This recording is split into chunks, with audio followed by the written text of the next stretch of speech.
Joserra, welcome to the Human Endurance Podcast. We're super excited to have you here today. Thank you very much.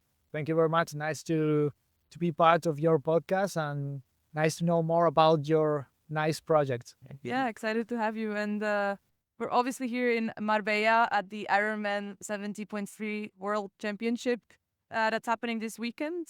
Can you tell us a bit more what that means for you? Because you're obviously a coach here in Spain. What does that mean to you to have the World Championship here in your country? It's really special for many reasons because first from the professional side, of course, you are from Spain, the Ironman 70.3 World Championships comes to your home, and that's very special because this is unique and it's the first time.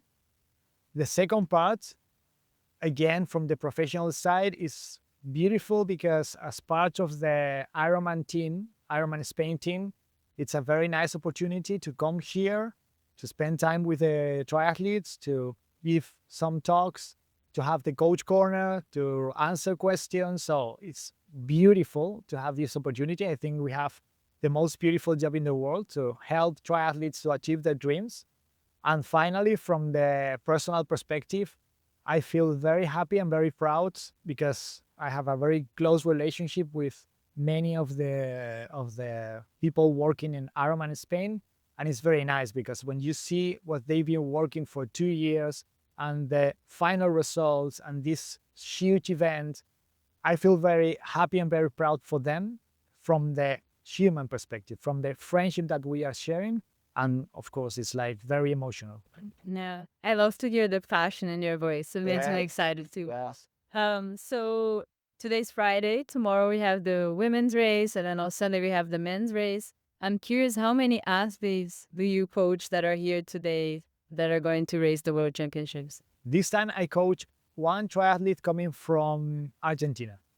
So in different world championships, I always had some triathletes, but this time it's one triathlete coming from Argentina. It's her very first Ironman 70.3 World Championship. So she's very excited. She's very, very, very nervous. But the most difficult part always is to reach the start line, especially for the age groupers. When you are a professional, of course, it's difficult because you have to be very committed with the 24/7 training, recovery.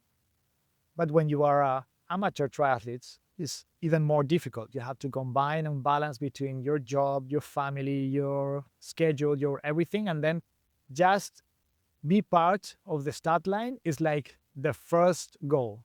Then the rest is, I'm not gonna say very easy, but it's easier because everything is ready for you. The road is for you, the volunteers, the aid stations, everything is perfectly prepared from the organization to help you in that day. So I think it's going to be a very nice race for her. The work is done, right? Yeah. Once you start, it's just time to shine. I'm very curious to hear from you. What has been the advice you've given to this athlete with relation to the course? Can you break it down? Like, what does the swim, the bike, and the run look like here in Marbella? Yes, that's always very important. It doesn't matter the race. But here in Marbella is even more important because, swimming, cycling, and running, so it's triathlon, everything is linked. But here in Marbella is even more important because the bike is conditioning the swim and the run and the bike itself. So you need to analyze the swimming, the cycling, and the running, but it's key that you have an overview of the entire race, but at the same time that you focus a lot on the bike because 90 kilometers, 1,700 meters elevation, this is huge. And yes, and if you deal that part perfectly, then you will have a wonderful day. But if you go too hard, maybe swimming, and then you go very hard the first part of the climb, then of course you will feel very strong at the beginning, but that will be a very different story at the end of the running. And the most beautiful part of the triathlon is when you reach the 10-kilometer mark in a 70.3 and you feel powerful and you increase the pace, yes, on the run. And then this is the goal that I always try to explain to my triathletes.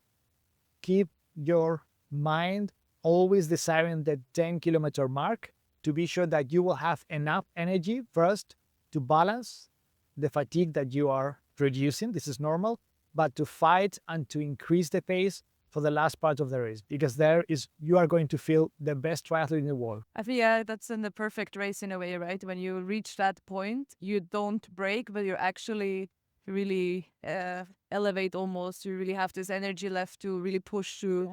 Yeah. That's a very interesting thing from the brain. You know, the neuroscience has been demonstrating that if the reward is closer and closer, and the reward is big, then you will have even more energy than you never expect to keep going and even to increase the pace. So if you are feeling better and better, you're running faster and faster, and the reward is the finish line, then your brain is going to help you to run faster than ever. So you think it's also a lot of mental thing that goes into that? Or how much would you say is like obviously the training is important, but how much of it is mental? Everything is mental and everything is physical. So, of course, we cannot separate both of them, but it's as important to be physically prepared and mentally prepared. So, your mind is everything, especially when we talk about long distance events, because, of course, when you are racing 100 meters, it's very important to be very focused, to be very strong, to invest your energy in every single hit on the ground. But when you are racing for hours and hours and hours, if you don't have your mind aligned with your body, there's no way that you are going to have your best race. And Joserra, I mentioned it before, you are an amazing coach and you've been doing this for a long time, and you also are an amazing athlete. You have done 31 Ironmans, which is, I cannot even imagine that. And you've also raced in Kona and done several 70.3 World Championships. Can you share a bit more about your journey in the sport yourself and how you got here? I think the most beautiful part is to see and to feel that what I've been doing, everything has been driven by passion. If you have passion for anything, you will find a way to keep doing it, and you will feel the reward every time that you are doing it. So it's like a snowball that is going bigger and bigger and bigger and bigger. And the second part, and I think this is something different from many people that is racing today in our world, not just racing, but in the regular society, is that I love to take care of this moment, of this training, of this meal, of this time to sleep. Yeah, be present. Carpe diem.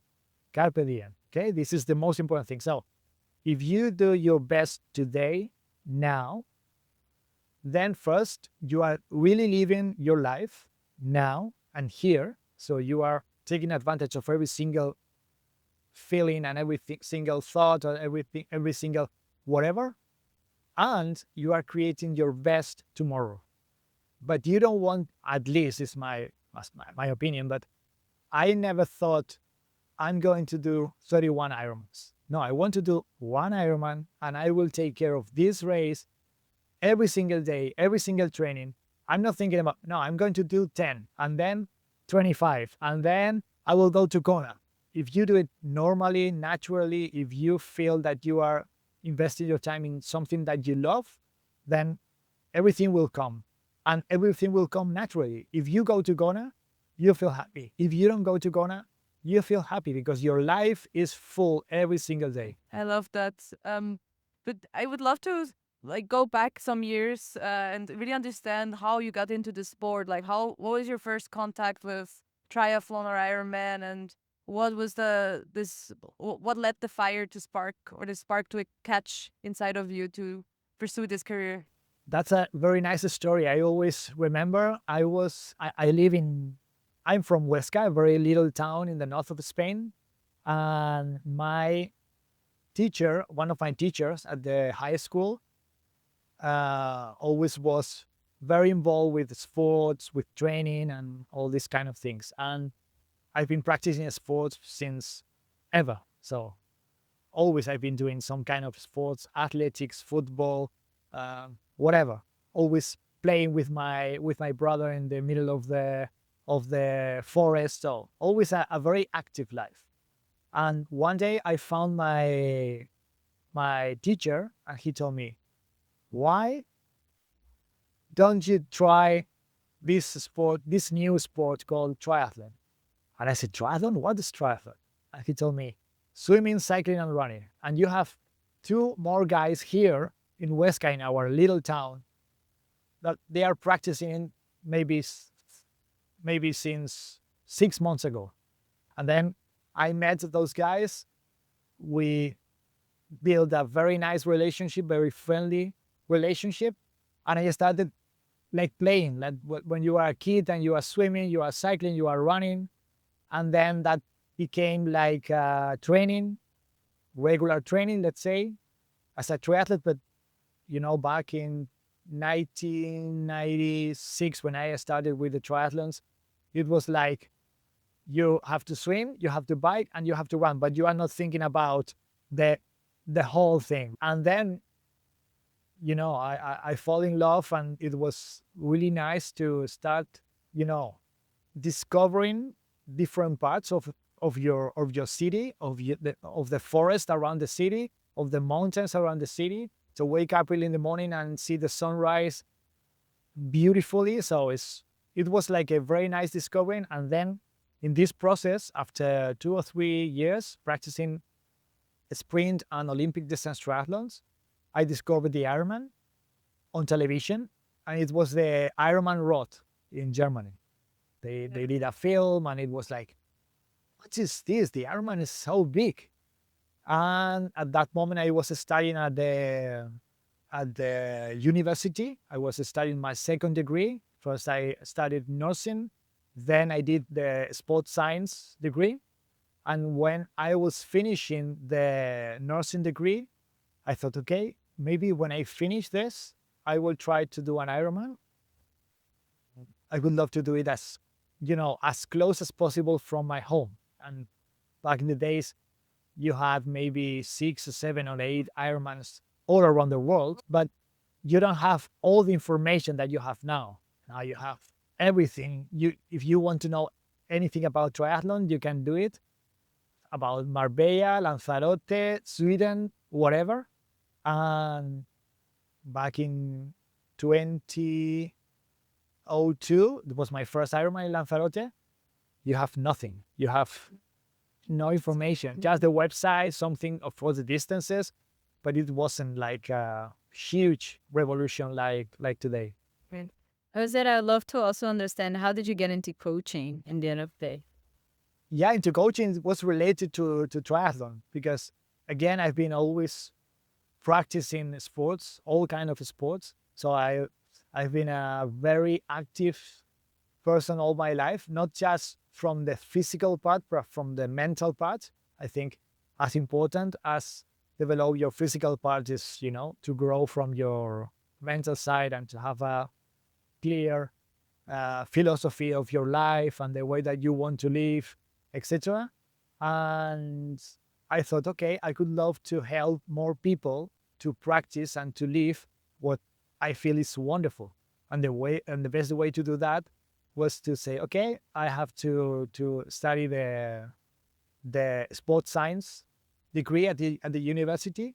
And right after that, when I finished my 5th year at the university in the sports science, I started coaching triathletes, and it was beautiful because it was like, helping people every single day.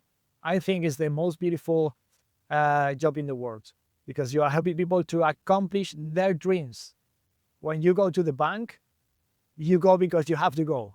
It's nothing that you love to do. You don't know. Maybe some people dream to be a bank. Yeah, maybe, but who knows? But yeah, it's you help people to sometimes also achieve their life dream, right? Doing an Ironman is a big thing. So Yeah, and everything is, when you talk about Ironman and Ironman 70.3 or the Worlds, everything is around emotions and feelings, and it's not like, of course, for the professionals, it's their job, but the dream of the people that is here is the goal to to accomplish the dream, to cross the finish line of the world championship. And that's the biggest thing that you can have in life, because you can have money, you can have a house, but you have dreams, you have the biggest energy in your life to keep moving forward, and of course to train, to combine your life with the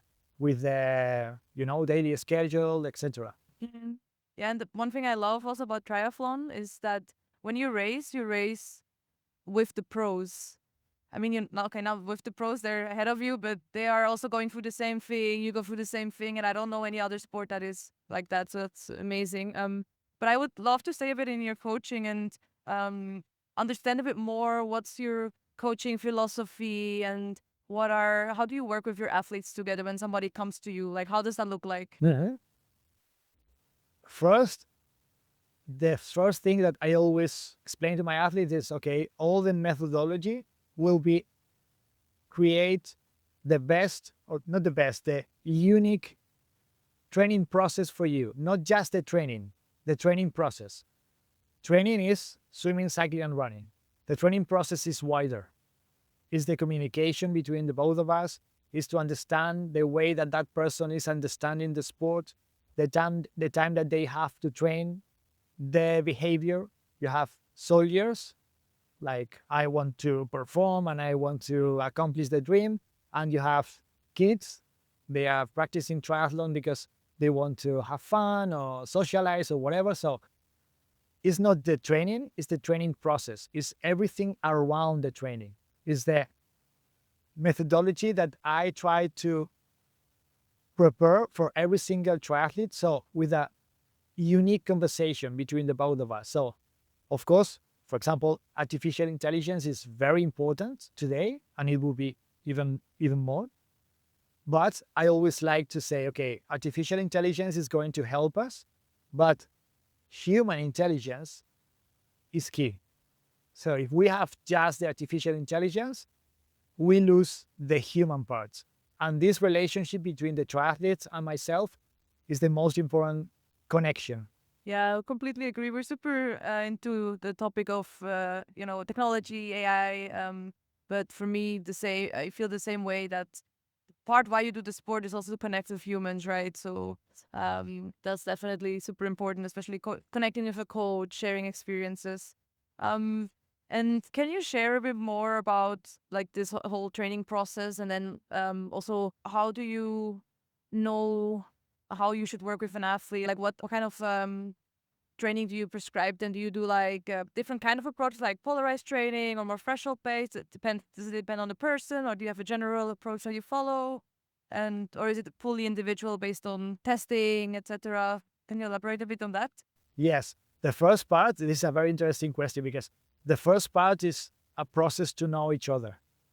So I don't know anything about the person who is coming for the first time. I don't know the heart rate, I don't know the power, I don't know the FTP numbers, I don't know anything. So first I need to know that person, but not just from the physical part, because the physical part is test and heart rate monitors and all these kind of things, which is, yeah, this is the easiest part. But then I want to create a conversation with that person, a constant flow. So I divide the process in two different parts. So I have the training platform and I have the communication platform. So I have everything around this second part. Let's say it's second part. I will explain it even better. So it's the most important part. The communication platform is even more important, because the training platform is Garmin or whatever, is sending the information, you analyze the information, you know the numbers, but the same session, if the athlete is explaining to you that they felt very hard to finish the session, could be the same in the analysis in the graphic, and maybe the conversation is, that was very easy. We adjust the training zones.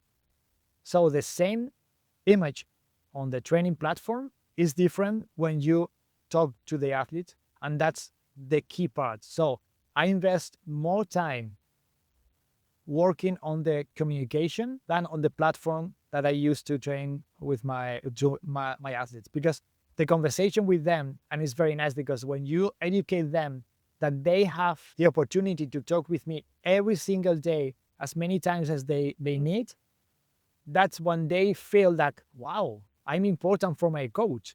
It's not just I'm doing the training and that's all. No, I want to have a conversation, or I want to ask something. I want to know why I'm training zone 2, or why I need carbohydrates. And that's the beautiful part, because then you have the option to enter their lives in a good way, of course, and to educate them about something that they are investing hours and hours and hours and hours. And that's wonderful, because it's when they feel that they are doing something first properly, that they are doing right, but at the same time, they give that important part to their lives, because they know, no, today is zone 2, and I know this is a very easy training, but the coach told me that this is part of this week before this, and this, and I need to improve this zone 2 to be more efficient, and then I will be better in my race. So they understand the whole meaning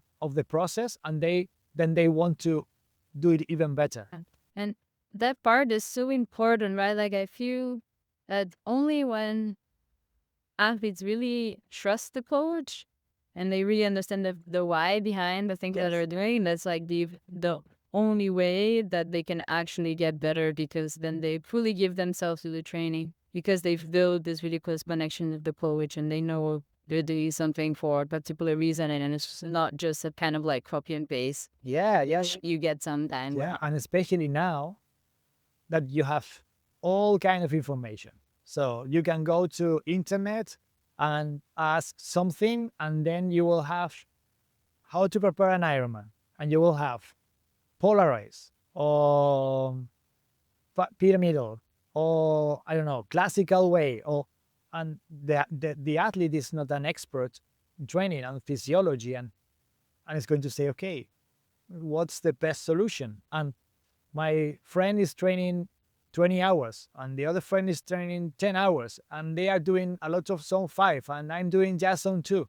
So if you explain to them, okay, this is your process, is a unique process for you after this conversation, and after knowing your needs and your mind, and even the process that we need to advance, then is when they feel very committed, and they want to do zone 2, even if their friends are doing the most intense exercise in the world. Yeah, I think it's also this process is also, though, I think a process in the everybody's athletic journey. I feel like, because in the beginning, at least for me, I was more looking what others are doing, and now I'm really like, I don't care if I see somebody doing this kind of training. I do my training because this is my process and not somebody else's process. And I think you kind of mature throughout the journey to understand that this is good for me, and I think that's yeah, super important too. Yeah, and at the same time, it's very nice that this is absolutely different from the rest of the society, the general society. So if you want to achieve something not very important, let's say, if you want to be successful today in our society, you need to sell cheap, fast, and easy. But when triathletes understand, okay, maybe I'm not feeling the difference between the training that I'm doing today and the training that I'm doing tomorrow, and maybe the training I will do next week. But when they trust and they have enough patience to say, okay, I will feel this maybe in 6 months, 7 months, 1 year. But when they feel, it's like, this is the most beautiful discovery in my life. But of course, we need to educate them. Education is key, because if you don't have this explanation about everything, they are going to copy or paste whatever. And if they know the reasons behind everything that we are doing, and you, of course, repeat 1,000 times, be patient, be patient, be patient, because when they really feel that difference and they feel the improvement and they accomplish the goal, they are committed forever. It's a very practical question. So you mentioned, for example, some athletes might be doing a lot of zone 5 and they do a certain volume, and then maybe another athlete does, a lot more volume, but a lot more zone 2. How do you as a coach figure out which training is better for somebody? Like, I know this is a very difficult question. It's very nuanced, but can you give us a little bit of insight of what are some of the things that you look out for? Yes, that's very good question because that's uh, you need a unique process for every triathlete, and the best way to understand this is every single session is a test. Okay, you can see zone 2 training. Okay, zone 2 training, but that zone 2 training, very easy to do, is a key part of the process to understand the adaptations that athlete is having in the process of the training, because you have to compare this zone 2 with the previous one, with the previous one, with the previous one. And at the same time, something that is very important is to analyze the way that triathlete in particular is absorbing the training. So you will have the good responders or the fast responders and the slow responders. So you do the same training for two people, 5,000, 5 times 1,000 meters, 5 times 1,000 meters, and the answer from their body, so the adaptations that they are creating are absolutely different. Maybe you have one of them that is going to improve very fast with this kind of, let's say, view two sessions, and the other one needs maybe 3 weeks more to get the same point. So you need to discover all this process and to analyze, okay, I have this athlete and I need to repeat 3 times almost the same training load to jump to the next level. And you have the other one, maybe you can jump every single week because they absorb the training in a very different way. And of course, where this is a general explanation, but then we have the adaptations that they are having from zone 2, which is different from zone 4, because maybe you are very good in zone 4 and you grow very fast in zone 4, zone 5, but you are very slow responder in zone 2. So we need to improve this part to balance all your metabolism. So it's a wonderful process with many pieces of the puzzle, and that's a wonderful part. Yeah, that's why it's not that straightforward, right? Yeah. And also, I mean, you just mentioned now that there's the training absorption based on the actual training itself, but then there's also stress, outside factors, nutrition, right? You could absorb it maybe better, but maybe you've been stressed the past weeks, not sleeping, and that's like for me, that's one of the biggest factors that I see. It's people being stressed, and then everything. It's kind of the basis of everything: lack of sleep, lack of nutrition, and then you just cannot perform in the training. Yeah, many times the difference between professional triathletes and amateur triathletes is not the energy that we have. We have around almost the same, let's say, calories in our tank per day. The difference is they sleep, train, eat, train, sleep, no stress. And we have to manage between jobs, schedules, family, etc. So our energy is divided in many things, and we have one of these things is training, and for them is training, training, training, training. So the only focus on the only way, of course, they have more things in life, but the almost the all the energy goes to the same place: training and recovery, training and recovery. This is the reason why when you go to the high performance centers, in Barcelona we have, in Madrid, there are several all around the world, but this is the reason why athletes in general go there to spend many time and to improve even more, because they go from the bed to the breakfast, from the breakfast to the track or to the pool. They go to the bed, they go to the lunch, and that's it, the best way to say, okay, I have this amount of energy and I will spend that energy in my training. The rest of the day will be nothing. But if you have the same amount of energy and you divide this in 5 times in 5 different parts, then you are going to get less from the same training that they are doing. Yeah, you really optimize. And again, I want to highlight that you've obviously done a lot of Ironmans, and this is a huge achievement, and it also means that you are really taking care of like your longevity in the sport. What kind of advices do you have for your athletes to be in the sport for a long enough time? Because often people burn out because they want quick successes, or people get injured. So, what kind of advices do you have to be able to do this sport for such a long time? There are two words. First is health. You will never perform if your health is not good. So, health is the first part in our lives, because if you are not healthy, you have nothing. So, you get sick or whatever. So, before you want to improve your training level, your fitness level, your performance level, healthy should be perfect. So, take care of your body every single day, because it's the most beautiful part. No, the most beautiful thing, and maybe the only thing that you have in your life.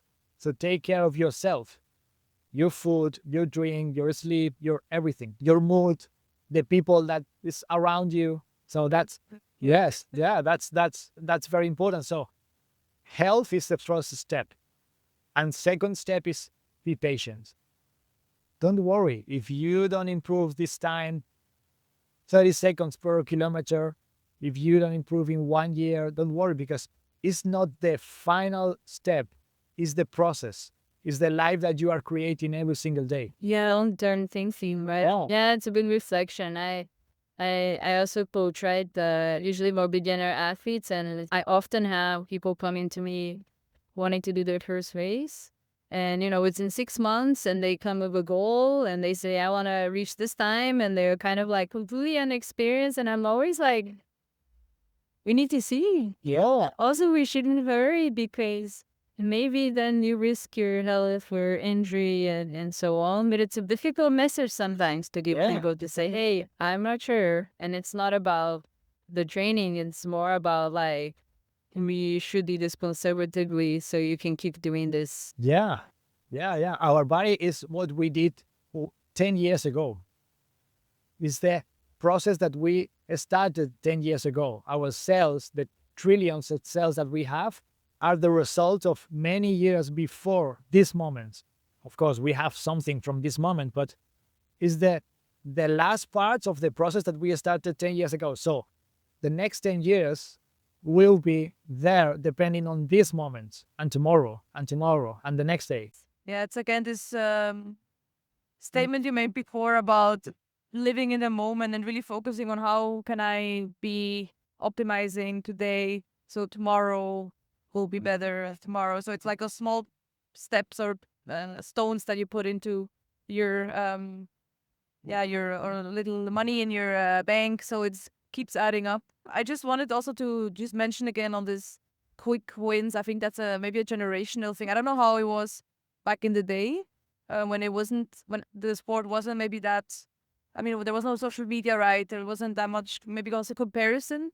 So yeah, I wonder what you think about this. It's obviously nice for the sport to be growing that much, but there's so much competition and so much comparing, and there's like, I want to be quick, achieving world championship. What is your take on that? Yeah, I totally agree. Totally agree. Some years ago, you did what you do because you love it, because you are passionate about this. You don't mind if you go to the next triathlon and you finish first, second, third, or 11. You want to live the experience, the process, the training, to share that experience of this bike ride with your friends. And that was the most beautiful part. But now, as you said, it's like, okay, I start the training and I'm thinking, okay, coach, can I do the Ironman in 6 months? But we are starting. I don't know you. Of course, maybe even you don't have a bike, and you need a bike, and we need to start the process. But this, fast, cheap, and easy is like part of our society. So we need to, as coaches, we need to, to educate people to, okay, take it easy. I have the same conversation with one of my triathletes because the community that I have with my triathletes in the communication APP is like, okay, they are all connected between each other. This year, maybe 3 or 4 of them will do their very first Ironman. And the rest that they are doing the 70.3 is like, okay, I want to do the Ironman one day. Okay, but wait for your moments. Maybe it will be in 6 months, maybe it will be in 6 years. But if you want to enjoy and you want to be sure that the first time that you do the Ironman, you first enjoy the process. It's a balance with your family, with your job, with your commitments. And then you have enough fitness to enjoy the race, because that's very important. When you are minutes before an Ironman 70.3 is the same, but Ironman is even bigger.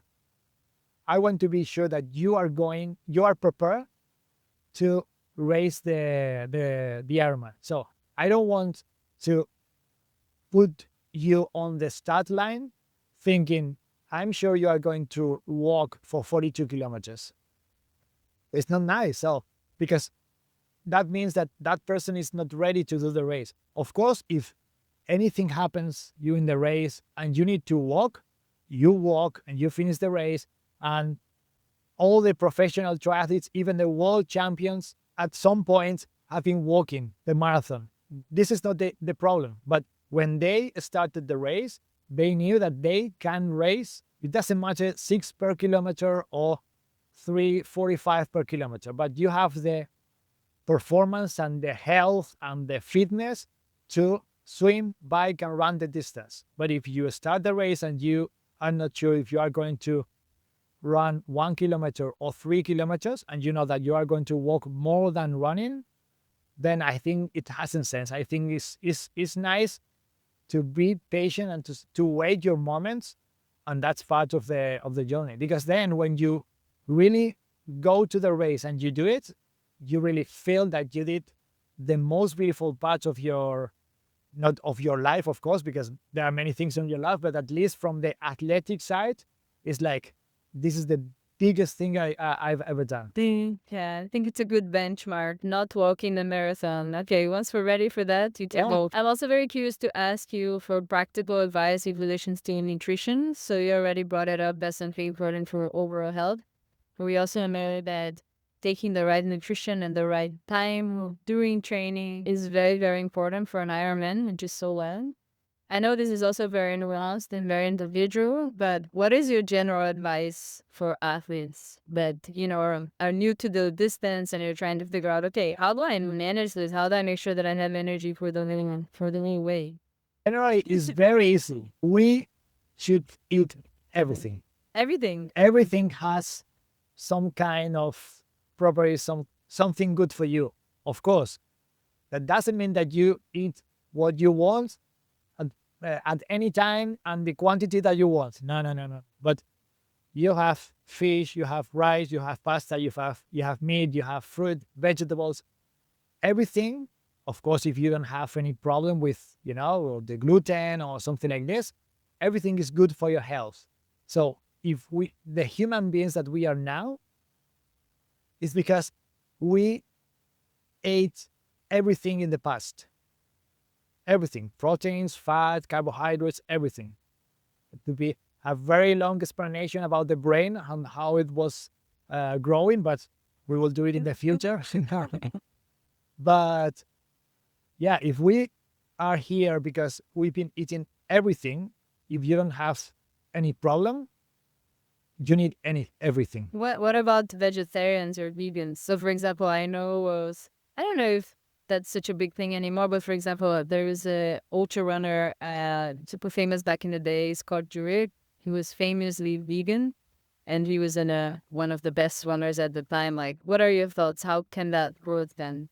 I think if you eat natural foods, all of them, all natural foods, rice, pasta, meat, fish, eggs, fruit, vegetables, you have everything you need. If you take out of the formula some proteins, for example, because if you are vegan or something like this, you reduce a lot the amount of proteins that you need. In our sport, I don't know many things about ultra runners, so I'm not going to think if this is correct or no, but at least in triathlons, if you see the best triathletes in the world, all of them are very strong. Of course, they have a huge endurance due to FTP, whatever, but they are really strong. If we go tomorrow and we see Lucy Charles, Kat Matthews, Taylor Neep, Blumenfeld, they are strong. They are not weak people. They are not weak because if you want to generate a lot of power on the bike and then you want to have enough muscles to keep running, you need that big muscle, not big muscle, but strong muscle to keep advancing, because Frodoni is not big, but the muscles that they have is like really strong.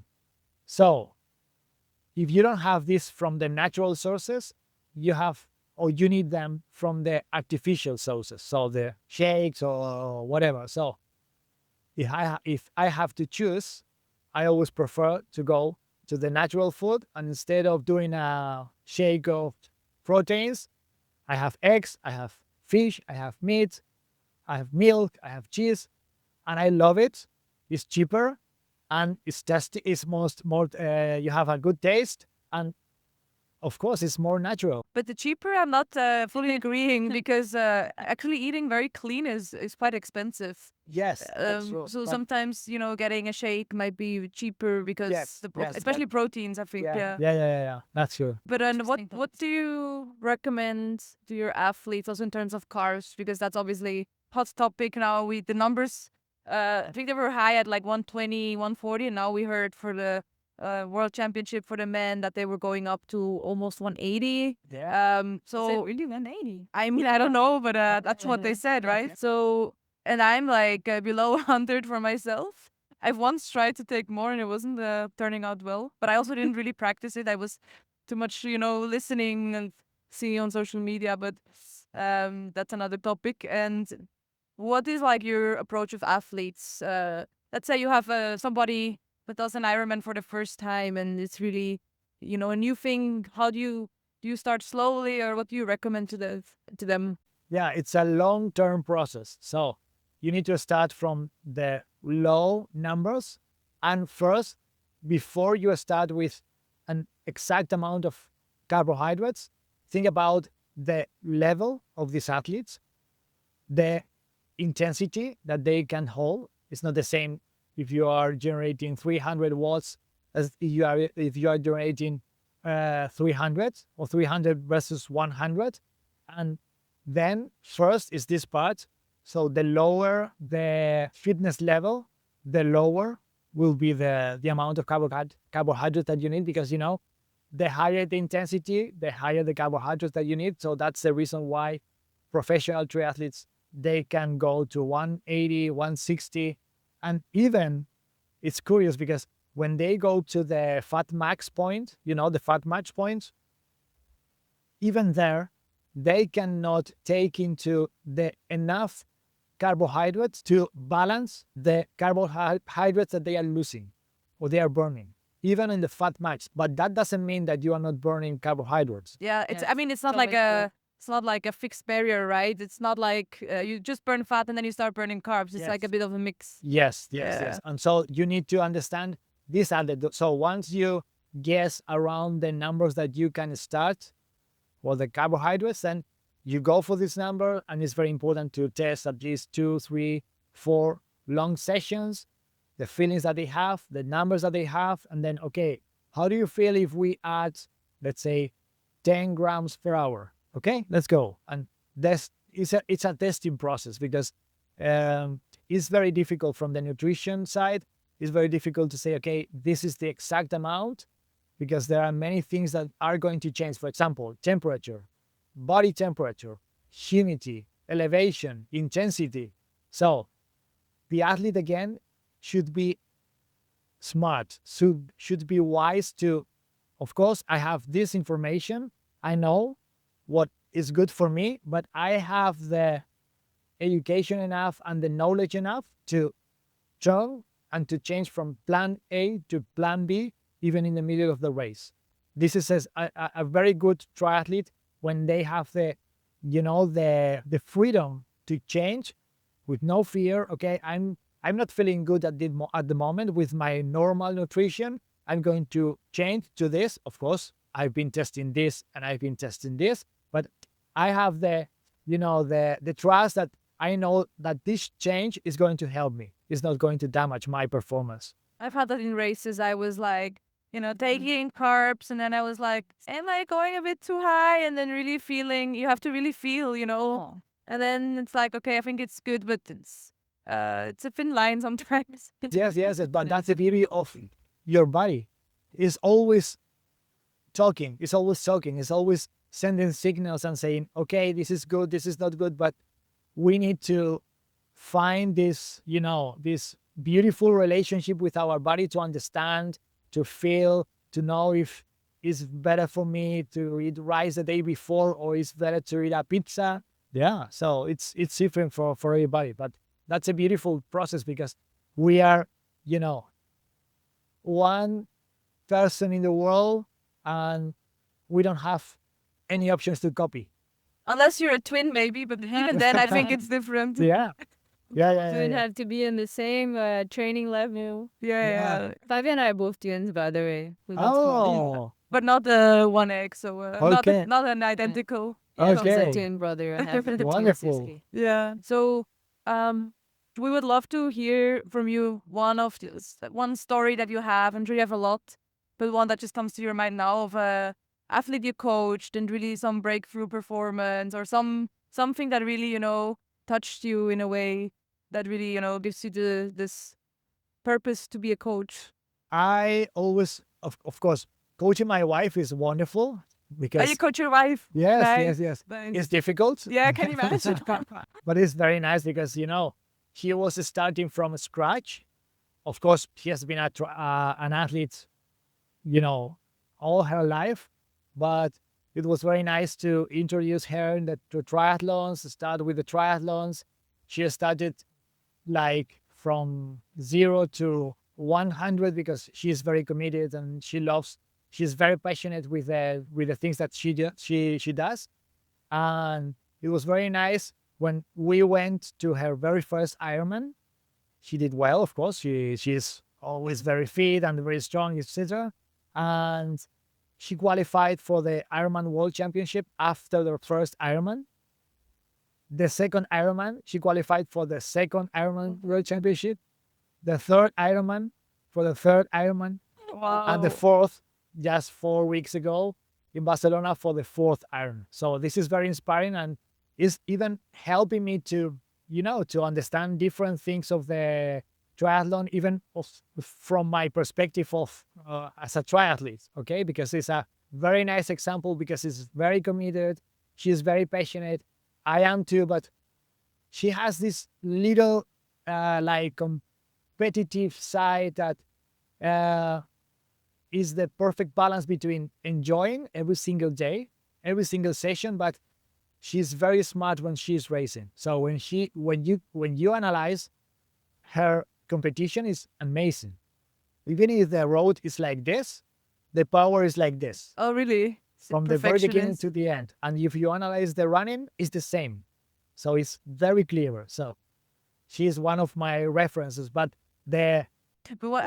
just one question, because what happens now when she doesn't qualify because she has such a good success rate? So far, it was very nice because she raced 4 times, she qualified 4 times. So it must be horrible if she doesn't. yeah. But the nice part is that she is very competitive and she wants to qualify, of course, but she first wants to enjoy the process, enjoy the training. And we share many of our trainings, especially running and cycling. So it's very nice because she is helping me and I'm helping her. She is helping me more from the running perspective because she's very fast running. And I have the option to help her from the bike because maybe I'm stronger on the bike. But the other story is very nice. Is from a triathlete from Canada. I met her back in 2017 in Cozumel. She was racing the Ironman. We both were racing the Ironman. I met her, and she said me the first time that we started working together.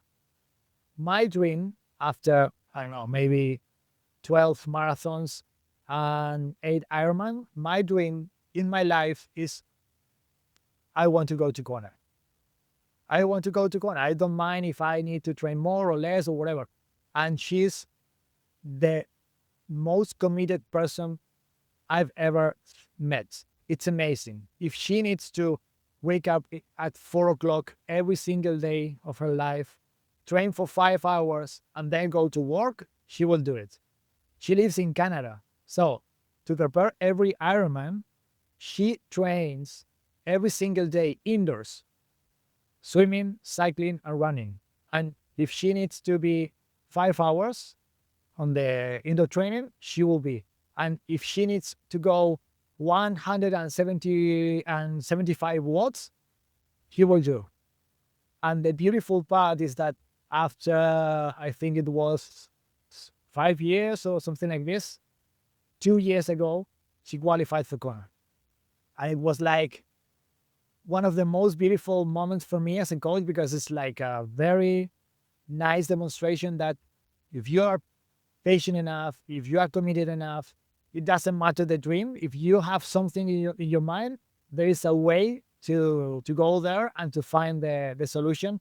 And it was very nice because we were there in Kona, and we have the option to live the experience with her, with the family. So it was, I went to the finish line to medal her. So we have now, of course, we have a very close relationship, the two families, and it's like, it's not a friend, now it's a family, a person in our life.